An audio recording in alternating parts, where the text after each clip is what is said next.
it's Karen Armstrong for Guitar Tricks today, guest host for Mr. Neil Walters.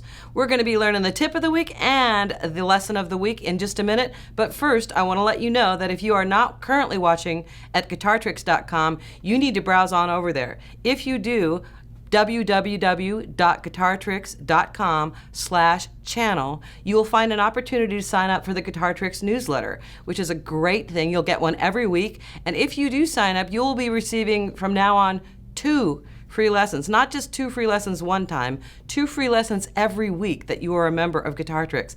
That is like a gold mine for you as a player. So I strongly recommend you browse on over there.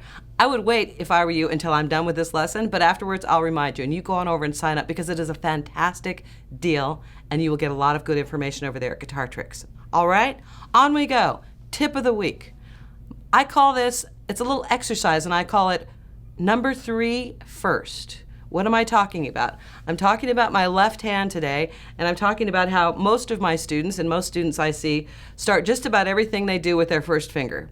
So as they go to make a C chord, they get all their fingers over here off the neck and roll around and get a C chord. Same thing, here comes the D chord, everybody comes off, everybody comes back on.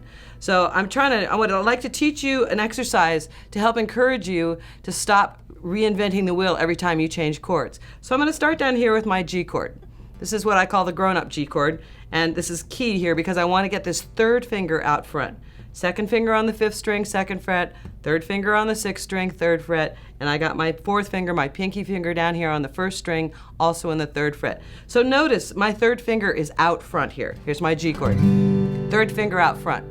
When I go to change to my C chord, I do not want to pick up my whole hand, put my 1st finger down, and then roll these fingers back around. I want to take advantage of the fact that I've got this 3rd finger out front already, and there I go next door to my C chord. Boom, it takes 1/10 of a second to get there.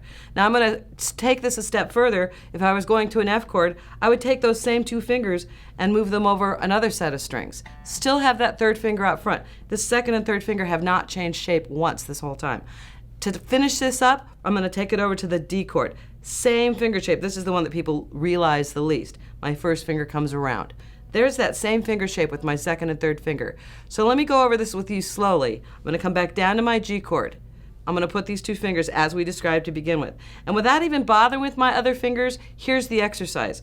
You take this shape and you just begin moving it across the strings from the high to the low. Every single one of these positions has a chord that goes with it. There's my G chord, there's my C chord, there's my F chord, there's my D chord. Notice how well and efficiently I am able to get back and forth between those chords because I have maintained this chord relationship, this finger relationship. So get your 3rd finger out front and keep it there. To help train your brain and your muscle memory to accept this information, do this little exercise that I'm doing right now. I'm just tapping across G, C, F, D, G, C, F, D. I could come back D, F, C, G. But you can see that what I'm doing is I'm trying to teach my 2nd and 3rd fingers to be more independent and not be constantly dominated by my 1st finger. So the tip of the week is think about your 3rd finger first.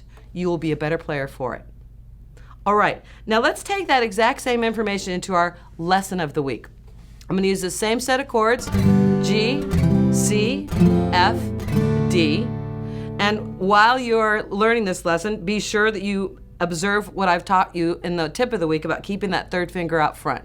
So as I go to change chords, you can notice how easy it is for me to get around because I've got that 3rd finger out front all the time. So there's step 1. There's step 1 in our lesson. Now let me show you another cool trick that we can make use of by using these set of chords and this 3rd finger position. Now I'm going to talk about my 2nd finger. As I'm sitting here on a G chord, I've got a great little hammer move or a bass move under that 2nd finger. I could put a little hammer there. I could do a little walk up there. But there's that 2nd finger now dominating. Notice we're talking about our 3rd and our 2nd fingers today. So if I were to try to get up from G to C, right under my fingers. Most of the best licks are right under your fingers. You don't need to go around the world to be a good player. You just need to know how to use what's already under your fingers. I could do the exact same move from a C to either a D or F. Here's C to F. Right? there's me using my second finger, keeping my third finger out front, going to the next chord. I could use that same move from a C chord to a D chord. That was badly executed. Let's try again. I could use that same move from a C chord to a D chord. And notice as I go to change from C to D, my first finger stays stationary. I pull my second, third fingers past it and just put my first finger down. Again, I'm trying to not reinvent the wheel every time I change chords. So I've got a nice little move from G up to C. I got a nice little move from C up to F. I can take that same move from C to D. And here I come back home to my G chord. So you can see, just by focusing on my second and third fingers a little bit, there's only about 1 million songs that I could demonstrate for you right now, but I'm not gonna for the sake of time. That you could use both this idea of keeping your third finger out front on, as well as using your second finger behind it to get some kind of a move. I can take that same move and hammer.